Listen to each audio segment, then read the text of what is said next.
तो hello student, जैसे कि हमने पिछली वीडियो में समुच्चय की परिभाषा और उसके कुछ बेसिक्स देख लिए थे, कुछ बेसिक प्रॉपर्टीज।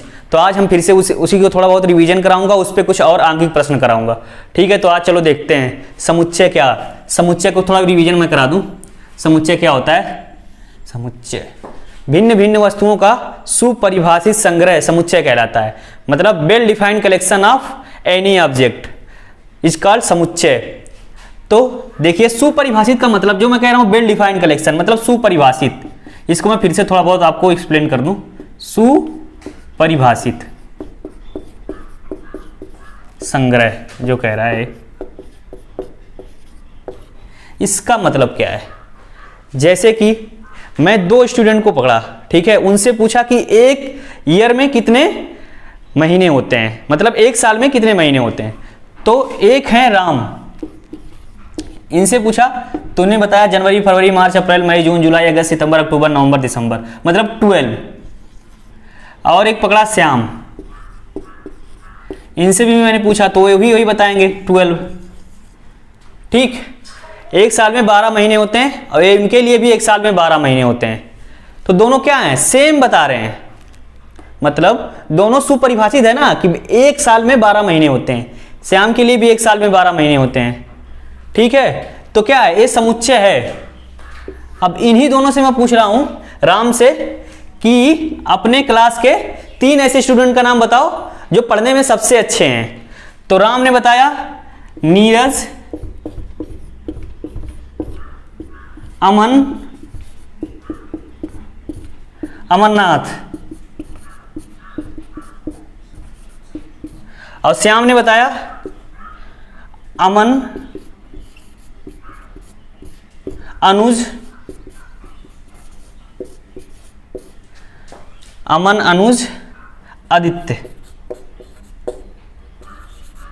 आदित्य।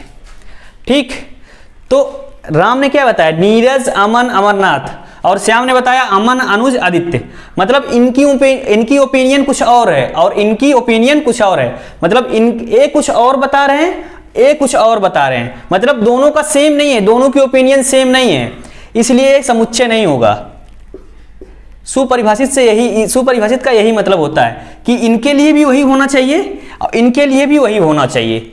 लेकिन क्या राम कुछ और बता रहे हैं, श्याम कुछ और बता रहे हैं। मतलब राम के लिए कुछ और है कि ये सबसे ज्यादा बुद्धिमान है, और राम के लिए पहले कौन सा है? नीरज है सबसे बुद्धिमान, और श्याम के लिए अमन है। राम के लिए दूसरे पे अमन है और श्याम के लिए दूसरे पे अनुज है। राम के लिए तीसरे पे अमरनाथ हैं और श्याम के लिए तीसरे पे आदित्य हैं। तो क्या है? दोनों की ओपिनियन सेम नहीं है, तो क्या ये समुच्चय नहीं होगा। सुपरिभाषित का यही मतलब है कि वेल डिफाइंड कलेक्शन, मतलब अगर जो मेरे लिए वो है, जो चीज है वही श्याम के लिए, वही किसी तीसरे पर्सन के लिए, सबके लिए वही होना चाहिए, सेम ही होना चाहिए, तो वो समुच्चय होगा। अगर जो अन्यथा, अगर जो ओपिनियन बदल जा रही है, उनके लिए कुछ और, मेरे लिए कुछ और, किसी तीसरे के लिए कुछ और, तो समुच्चय नहीं होगा। ठीक, जैसा कि मैंने पीछे लिख रखा है कि कौन सा संग्रह, निम्नलिखित में से कौन सा संग्रह समुच्चय है या नहीं है। ठीक है, हमें छांटना है। ठीक है, अब देखते हैं। जैसे पहला है अंग्रेजी वर्णमाला के स्वरों का संग्रह। तो अंग्रेजी वर्णमाला के स्वरों का संग्रह क्या होगा? देखिए यहां लिख लेते हैं, ए ई आई ओ यू। तो क्या है? ए ई आई ओ यू। अंग्रेजी वर्णमाला के स्वरों का संग्रह क्या है? ए ई आई ओ यू।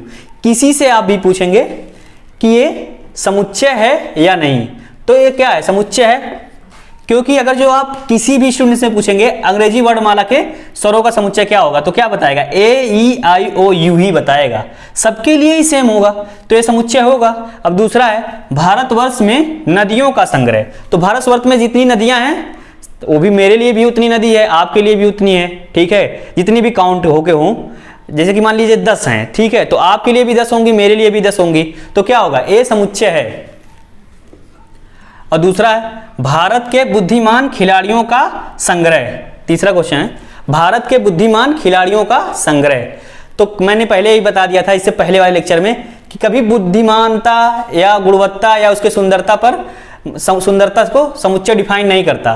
तो भारत के बुद्धिमान खिलाड़ियों का संग्रह, तो किसी से भी पूछिए मैंने बताया कोई और बुद्धिमान है, दूसरे से पूछे कोई और बताएगा, उसकी कुछ राय कुछ और है, मेरी राय कुछ और है, तो ये क्या होगा? समुच्चय नहीं होगा।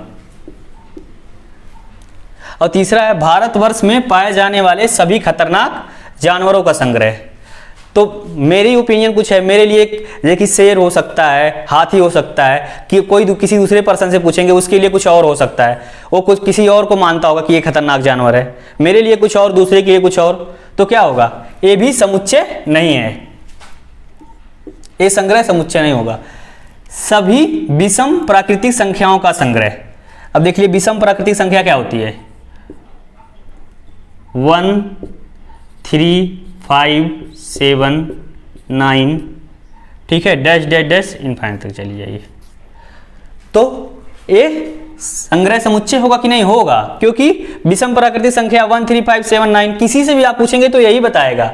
चाहे मुझसे पूछिए, आप किसी से पूछिए कि विषम प्राकृतिक संख्या क्या है, तो यही बताएगा। तो उनका संग्रह क्या होगा? समुच्चय होगा ही। अब देखिए छठा है कक्षा में सभी सुंदर विद्यार्थियों का संग्रह।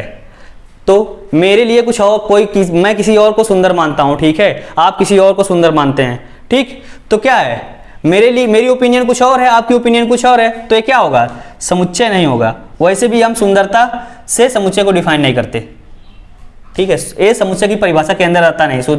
सुंदरता, बुद्धिमानता, ठीक है, उसका गुण, ये समुच्चय की परिभाषा के अंतर्गत आता ही नहीं है। तो कौन कौन से हैं? हमारा पहला है, ठीक, पहला संग्रह समुच्चय है, दूसरा भी है, तीसरा नहीं है, चौथा भारतवर्ष में पाए जाने वाले सभी खतरनाक जानवरों का संग्रह, ये भी समुच्चय नहीं है, क्योंकि ये ओपिनियन यहाँ बदल जा रही है। मेरे लिए कुछ और कोई जानवर खतरनाक है, आपके लिए कुछ और हो सकता है, ठीक है। और पांचवा है सभी विषम प्राकृतिक संख्याओं का समुच्चय, तो सबके लिए विषम प्राकृतिक संख्या यही होंगी, ठीक है, ये भी समुच्चय है। और कक्षा में सभी सुंदर विद्यार्थियों का संग्रह, ये समुच्चय नहीं हुए, सॉरी, ठीक, ये नहीं है। अब इसके आगे देखते हैं, पॉइंट देखता हूं। समुच्चय को प्रायः कैपिटल लेटर से दर्शाया जाता है, जैसे कि A B C। समुच्चय को प्रायः कैपिटल लेटर से, मतलब बड़े अक्षरों से निरूपित करते हैं, ठीक। और समुच्चय के अवयव को, जैसे कि कोई समुच्चय ये है, इसके अवयवों को मझले कोष्ठक के अंदर लिखते हैं, A B C D dash dash dash, ठीक, मझले कोष्ठक के अंदर लिखते हैं। और मझले कोष्ठक के अंदर लिखते हैं स्मॉल लेटर में, स्मॉल लेटर में, ठीक है, छोटे अक्षरों में। और इन दोनों अवयवों को अलग करने के लिए कामा का प्रयोग करते हैं, कामा, यहां जैसे कि मैंने लगाया है कॉमा, कॉमा का प्रयोग करते हैं, ठीक। और देखिए ये दूसरा पॉइंट, तीसरा समुच्चय के, हाँ दूसरा पॉइंट हो गया, तीसरा पॉइंट, हाँ रिपीट नहीं करते, जैसे कि हमें गुड है, इसका समुच्चय लिखना है, ठीक है, तो यहां क्या ओ 2 बार आ रहा है ना, तो एक बार लिखना जरूरी होता है, कोई जरूरी नहीं रिपीट करना, कोई जरूरी नहीं, एक बार ही लिखना आवश्यक होता है, ठीक ठीक। अब इसके बाद चलते पढ़ते हैं, संख्या पद्धति के बारे में कुछ जान लेते हैं। नंबर सिस्टम,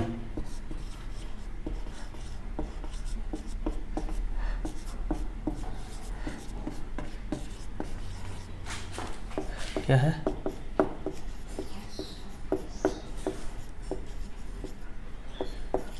संख्या पद्धति, ठीक। अब देखिए पहला क्या है, पहले क्या आता है,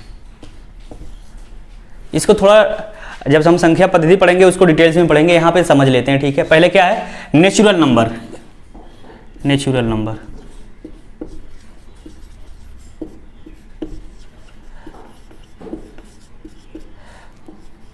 प्राकृतिक संख्या,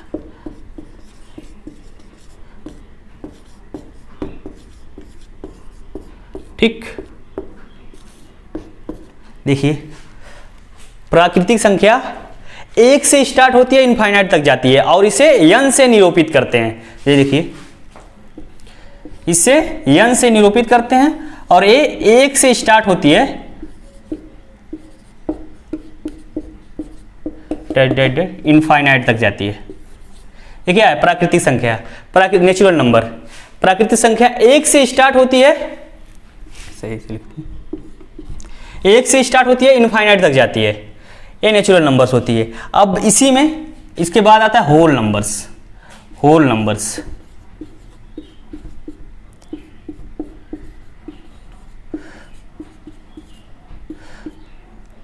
मतलब पूर्ण संख्या।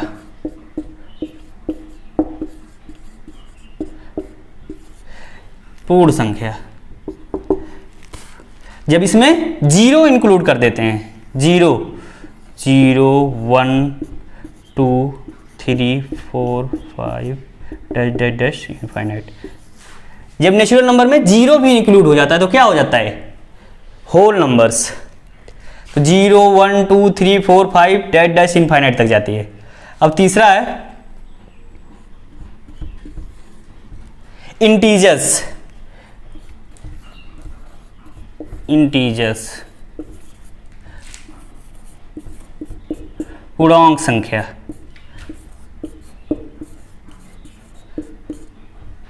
इसको इंटीजर को W से निरूपित करते हैं, भूल गया मैं। इंटीजर को होल नंबर्स को, पूर्ण संख्या को W से निरूपित करते हैं। पूर्ण संख्या को W से निरूपित करते हैं, 0 से स्टार्ट होके इनफाइनाइट तक जाती है। अब आ गया इंटीजर्स, इसे Z से निरूपित करते हैं। इंटीजर्स में इंटीजर को Z से निरूपित करते हैं, Z इक्वल टू, और ये माइनस इनफाइनाइट से इनफाइनाइट तक होती है। Minus infinite, -1 -2 -3 dash dash, 0 1 2 3 4 dash dash dash infinite. Minus infinite से प्लस इनफाइनाइट तक जाती है। अब देखो इसमें जीरो एक उदासीन है, ना पॉजिटिव है ना नेगेटिव है। जीरो एक उदासीन होता है, ना पॉजिटिव होता है ना नेगेटिव होता है। ठीक, तो जो इंटीजर होता है पूर्णांक संख्या, माइनस इनफाइनाइट से प्लस इनफाइनाइट तक होता है। इसमें नेगेटिव नंबर्स भी आ जाते हैं, जीरो भी इंक्लूड है, और पॉजिटिव नंबर्स भी आ जाते हैं। अब इसके आगे देखते हैं, ये एक बार मैं फिर से आपको रिवीजन करा दूं। नेचुरल नंबर्स मतलब प्राकृतिक संख्या। प्राकृतिक संख्या वह संख्या होती है जो 1 से स्टार्ट होती है, इनफाइनाइट तक जाती है, और ये n से, इसको n से निरूपित करते हैं। ठीक, उसके बाद दूसरा है होल नंबर्स मतलब पूर्ण संख्या। पूर्ण संख्या 0 से स्टार्ट होती है, इनफाइनाइट तक जाती है। 0 1 2 3 4 5 मतलब नेचुरल नंबर में जब 0 इंक्लूड कर देते हैं तो हमारा क्या हो जाता है? Whole number. 0 1 2 3 4 5 dash dash infinite तक जाती है। उसके बाद तीसरा है इंटीजर्स मतलब पूर्णांक संख्या। इसे Z से निरूपित, पूर्णांक संख्या वह संख्या होती है जो माइनस इनफाइनाइट से प्लस इनफाइनाइट तक जाती है। ठीक है, और इसे Z से निरूपित करते हैं इंक्लूडिंग 0। ठीक है, देखो minus infinite -1 -2 dash 3 0 +1 +2 3 4 dash dash infinite तक जाती है। ठीक है, यहाँ प्लस नहीं है, काम लगा दीजिए तो चलिए। मतलब माइनस इनफाइनाइट से इनफाइनाइट तक जितनी भी संख्या आती हैं वो क्या होती हैं? पूर्णांक संख्या। ठीक है, इसे मिटाता हूं।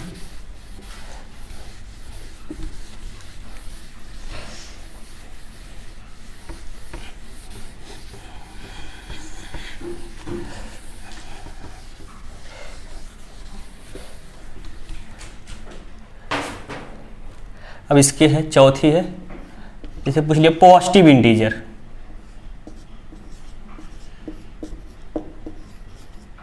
पॉजिटिव इंटीजर, ठीक, पॉजिटिव इंटीजर मतलब धनात्मक पूर्णांक संख्या।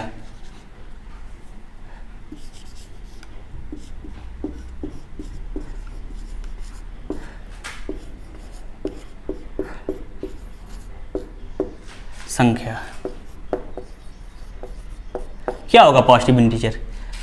इंटीजर को Z से निरूपित करते हैं। अगर जो पॉजिटिव इंटीजर कहता है तो Z प्लस, और क्या हो जाएगा पॉजिटिव इंटीजर? देखिए ना, जीरो पॉजिटिव है ना नेगेटिव है, एक उदासीन है मतलब न्यूट्रल है, उसमें कोई चार्ज नहीं है।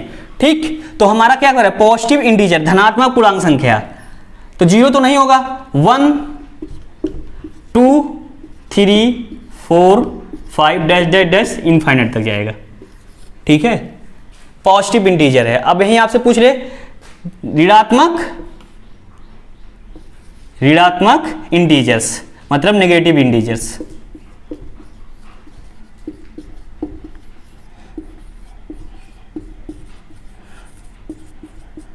क्या है, ऋणात्मक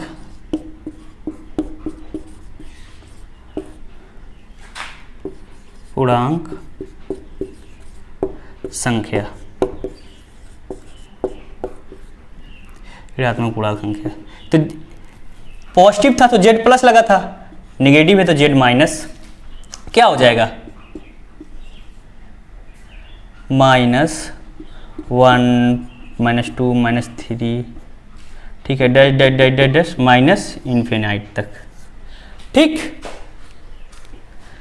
ये क्या हो गए, नेगेटिव इंटीजर हो गए। ठीक, जीरो नहीं आएगा ना, जीरो देखिए उदासीन है, जीरो पे कोई चार्ज नहीं, ना पॉजिटिव है ना नेगेटिव है, जीरो जीरो है। ठीक है, तो इसमें नेगेटिव इंटीजर है, तो नेगेटिव इंटीजर में क्या आएगा -1 -2 -3 डैश डैश माइनस इन्फाइनाइट तक जाएगा। ठीक, और ये क्या था, पॉजिटिव इंटीजर थे, मतलब धनात्मक पूर्णांक संख्या। इंटीजर्स को किससे रिप्रेजेंट करते हैं, निरूपित करते हैं, जेड से। तो क्या पूछ रहा है, धनात्मक पूर्णांक संख्या, तो यहाँ जेड पॉजिटिव लगा दीजिए। ठीक, और कहाँ से स्टार्ट होगा, 1 2 3 4 5 डैश डैश इन्फाइनाइट तक जाएगा, प्लस इन्फाइनाइट तक।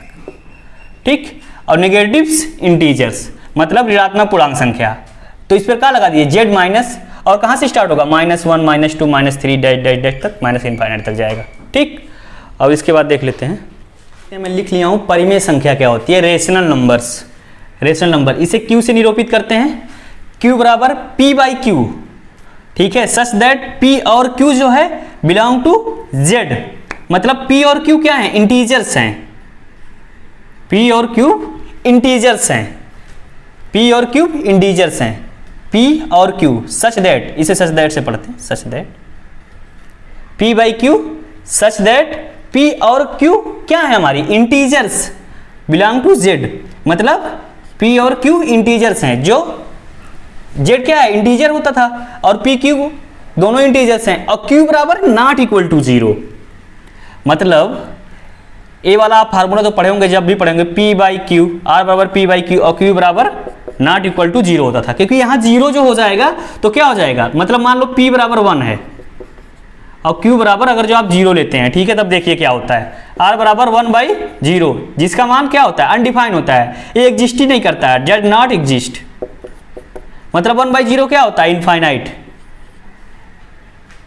ठीक, ये एग्जिस्ट ही नहीं करेगा।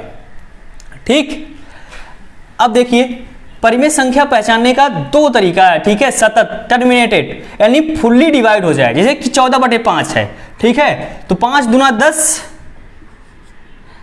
10 ले जाइए 40 होगा, 5 8 जा 40, ठीक है, 5 8 40, तो 2.8 पूरा पूरा डिवाइड हो जा रहा है। ठीक है, तो क्या है 14/5 क्या है, ये क्या है, परिमेय संख्या है, क्योंकि फुल्ली टर्मिनेटेड है, मतलब पूरा पूरा इसमें भाग चला जा रहा है। ठीक है, 5 दूना 10 और 5 8 40, अब इसके आगे कुछ झंझट नहीं है। ठीक है, अब इसके आगे कुछ नहीं करना है, हमारा फुल्ली डिवाइड हो गया। अब देखिए 11/2, तो 2 बचे 10, ठीक, और फिर बचा 1, फिर 10 हो गया, 2 बचे 10, ये भी फुल्ली डिवाइड हो जा रहा है, तो ये भी क्या है, रेशनल नंबर्स। ठीक, अब देखिए दूसरी, ऐसे अगर जो ऐसा नंबर पाओ जिसमें पूरी पूरी भाग चला जाए, ठीक, तो क्या है, रेशनल नंबर्स हैं। ठीक है, अब देखिए दूसरा क्या है पहचानने का तरीका, अशांत या पुनरावर्ती। ठीक है, यानी रुके ना और रिपीट हो।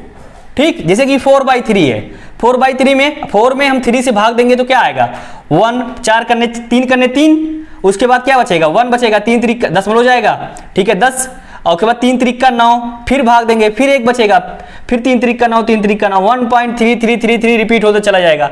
जब देखिए रुक भी नहीं रहा है और क्या हो रहा है, रिपीट होते चला जा रहा है, मतलब अशांत है और पुनरावृत्ति है, मतलब नॉन टर्मिनेटेड है और रिपीटिशन भी है। ठीक है, तो रेशनल नंबर होगा। अब जब देखिए जैसे बार बार रिपीट होता तो इसे कैसे रोकते हैं, 1.3 उस पर एक बार लगा देते हैं, ठीक, तो ये भी क्या है, रेशनल नंबर्स है। अब ठीक है, अब देखिए एक एग्जांपल ये हो गया, अब दूसरा देख लीजिए, मैंने लिया 5/3, ठीक है, अब 5 में 3 से भाग दीजिए, 3 1 के 3, उसके बाद बचा 2, ठीक है, 10 हो गया 0, तो 20 हो गया, तो 3 6 18, फिर आप 2 बचेगा, फिर आप भाग देंगे, फिर 3 6 18 रिपीट होते जा रहा है, मतलब नॉन टर्मिनेटिव है और क्या है, पुनरावृत्ति हो रही है, मतलब रिपीटिशन हो रहा है। ठीक है, रिपीट हो रहा है, तो क्या होगा, यहां रोक देंगे तो क्या हो जाएगा, इसको क्या लिखोगे, 1.6 बार। ठीक, एक ही हो गया। अब देखिए 22/7, इसे ध्यान से देखिएगा, 22/7। अब देखिए हम भाग दे रहे हैं 7 3 21 3, ठीक है, 1 बचा, फिर 7 करने 7, ठीक, फिर 3 बचा, 7 चौक 28, यहाँ देखिए, उसके बाद 2 बचा 20, 7 दूना 14, उसके बाद देखिए क्या हो रहा है, फिर 8 बार जाएगा, फिर 5 बार जाएगा, फिर 7 बार जा रहेगा, ठीक है। उसके बाद देखिए अब फिर रिपीट हो रहा है, इसके बाद फिर 1 4 2 8 5 7 बार जब यहाँ जाएगा, उसके बाद फिर से 1 बार जाएगा, फिर रिपीट होता चला जाता है। यहाँ भी रिपीट हो रहा है, देखिए ये वैल्यू रिपीट हो रही है पूरी, 14 28 57, 14 28 57, ठीक, पूरा रिपीट हो रहा है। तो ये भी क्या है, रेशनल नंबर है, ठीक, ये भी क्या है, रेशनल नंबर है। तो क्या हम लगा दें, 3.14285 पे बार लगा देंगे, ठीक।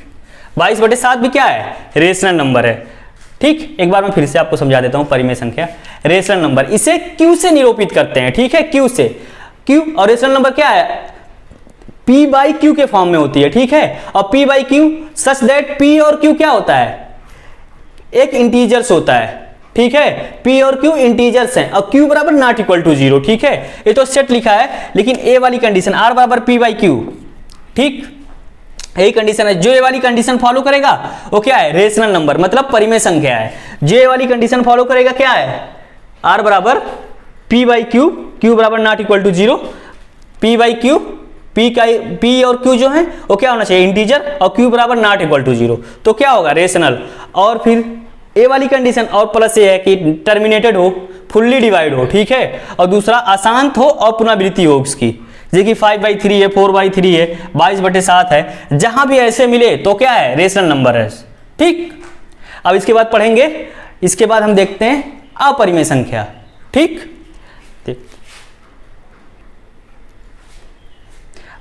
अब चलिए देखते हैं अपरिमेय संख्या, इर्रेशनल नंबर्स, इसे आई से निरूपित करते हैं, आई, कैपिटल आई, इर्रेशनल नंबर्स, इसे आई से निरूपित करते हैं। अब अपरिमेय संख्या क्या है, जो परिमेय संख्या नहीं है वो अपरिमेय संख्या है, ठीक। देखिए आई बराबर मतलब क्यू कोई एक नंबर है, ठीक है, और क्या है, क्यू सच दैट क्यू क्या है, रेशनल नंबर्स नहीं है, मतलब जो रेशनल नंबर नहीं है वो क्या है, इर्रेशनल नंबर्स, जो मतलब परिमेय संख्या नहीं है वो तो क्या होगी, अपरिमेय संख्या होगी।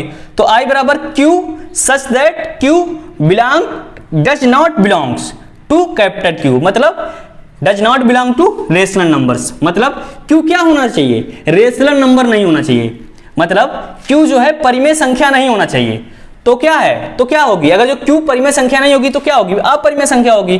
तो नॉन टर्मिनेटिव, इसका एक पहचानने का तरीका, नॉन टर्मिनेटिव और नॉन रिपीटिंग, मतलब फुल्ली डिवाइड ना हो, ठीक, और रिपीटिव ना हो, ठीक है। जैसे कि √2 √3, एग्जांपल में मैंने दिया √2 √3 √5 पाई ई डैश डैश, चले जाइए, ठीक है, जितने मिलते चले जाएंगे आपको, ठीक। तो क्या है, √2 क्या है, अपरिमेय संख्या है।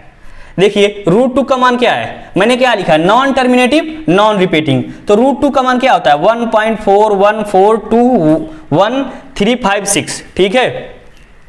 अब देखिए 1 फुल्ली तो डिवाइड नहीं हो रहा है और रिपीट नहीं हो रहा है, देखिए 414211356 नॉन टर्मिनेटिव है, मतलब फुल्ली डिवाइड नहीं हो रहा है और ना ही रिपीट हो रहा है, मतलब नंबर अलग अलग आते जा रहे हैं कि नहीं, ठीक। देखिए ना फुल्ली डिवाइड होगा और ना फुल रिपीट करेगा, ठीक, ना फुल्ली डिवाइड होगा और ना रिपीट होगा, मतलब उसकी पुनरावृत्ति नहीं होगी, और ना फुल्ली डिवाइड होगा, नॉन टर्मिनेटिव मतलब पूरा खत्म नहीं होगा, ठीक।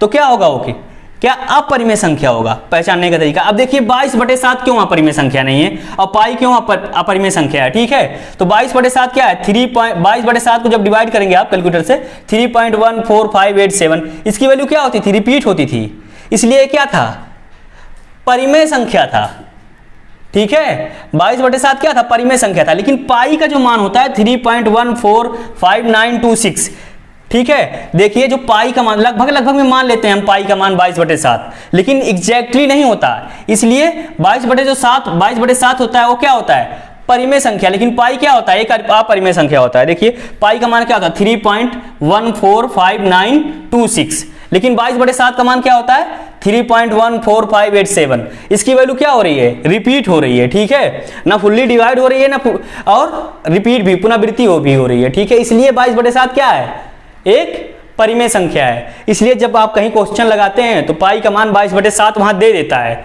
जितना दिए रहता है उतना ही रख के न्यूमेरिकल सॉल्व करेंगे तभी उतना एग्जैक्ट आंसर आता है। अगर जो आप पाई का मान 22/7 वहां दिया, आप 3.14 लिख के करेंगे उसमें, तो आंसर में क्या होता है, थोड़ा बहुत गड़बड़ी आ जाती है, ठीक है, पूरा एग्जैक्ट आंसर मिलेगा नहीं। इसलिए जब आप पिछली कक्षाओं में न्यूमेरिकल करते थे तो ऊपर देखते होते हैं पाई का मान दे देता था आपको, जहां भी पाई का यूज होता था वहां भी पाई का मान गिवन रहता था आपको। इसलिए पाई क्या है, एक अपरिमेय संख्या है, लेकिन 22/7 क्या है, परिमेय संख्या है, ठीक है। ये ध्यान रखने की जरूरत है। जब हम पढ़ेंगे संख्या पद्धति, अलग से एक चैप्टर है संख्या पद्धति, जब पढ़ेंगे तो उसके बारे में डिटेल्स में वहां जानेंगे, ठीक है। और ई का मान देखिए, ई का मान होता है 2.718218, इसे याद रखने की जरूरत है, ठीक है, हमारे काम का है, ठीक है। अब इसके बाद पढ़ेंगे को प्राइम नंबर, भाज्य और अभाज्य संख्या। देखते हैं,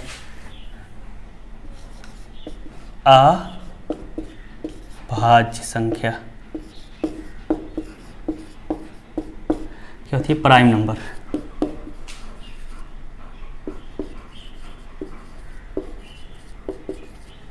ठीक है, अभाज्य संख्या वह संख्या होती है जिसके दो फैक्टर्स हों। जैसे कि देखिए, दो क्या है, क्या ए अभाज्य संख्या है, ठीक, 2 4 2 3 3 3 5 7 9, ठीक, डैश आप चले जाइए, ठीक। दो क्या है, एक क्या इवन प्राइम नंबर से ना, दो में क्या है, इसके एक से भी भाग जा सकता है और दो से भी, ठीक है। जिसके दो फैक्टर हों, केवल दो फैक्टर, 2 फैक्टर्स,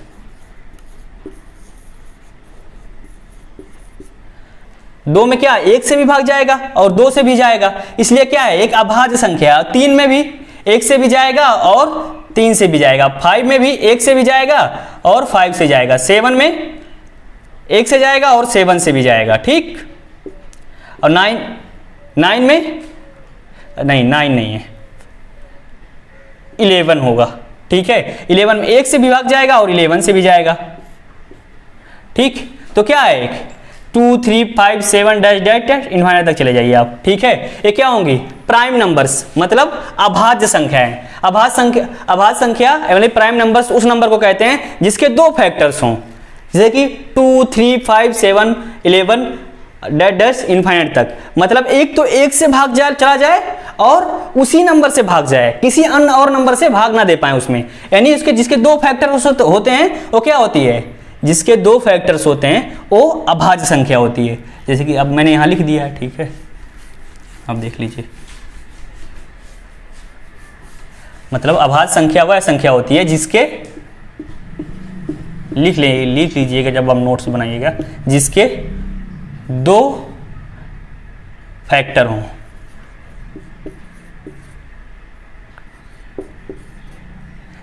या तो एक से भाग जाए उसमें या तो उसी नंबर से, वही संख्या क्या होगी, अभाज्य संख्या।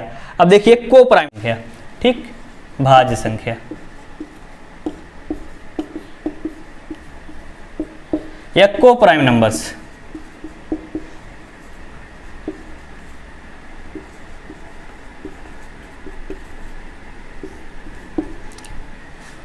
भाज्य संख्या वह संख्या कहलाती है जिसके दो से ज्यादा फैक्टर्स हों, मतलब जैसे कि, हाँ, जैसे कि 4 6 8 9 10 डैश डैश डैश इनफाइनाइट, ठीक, 2 25 10 1 से 2 15, ठीक। हाँ, देखिए अब देखिए 4 है, 4 में एक से भी भाग जा सकता है, 2 से भी और 4, इसके कितने फैक्टर हैं, 3, मतलब भाज्य संख्या वह संख्या कहलाएगी जिसके दो से ज्यादा फैक्टर्स हों, ठीक है, मतलब 3 फैक्टर्स, ठीक है, जब 4 6 8 9 10 डैश डैश इनफाइनाइट तक, देखिए अब देखिए 6 है, इसमें किससे भी भाग सकता है, 1 से भी, 2 से भी और 3 से भी, ठीक। और 2 3 6, 6 करने 6, ठीक है। जिसके 2 से ज़्यादा फैक्टर हों, जिसके 2 से ज़्यादा फैक्टर्स हों, 2 से ज़्यादा फैक्टर्स हों, तो क्या होगी, भाज्य संख्या है। 4 6 8 9 10 डैश इनफाइनाइट तक। उसके बाद आप देखते हैं वास्तविक संख्या।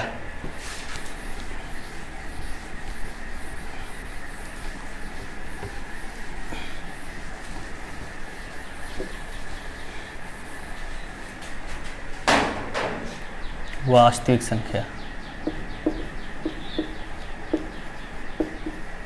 वास्तविक संख्या, रियल नंबर्स।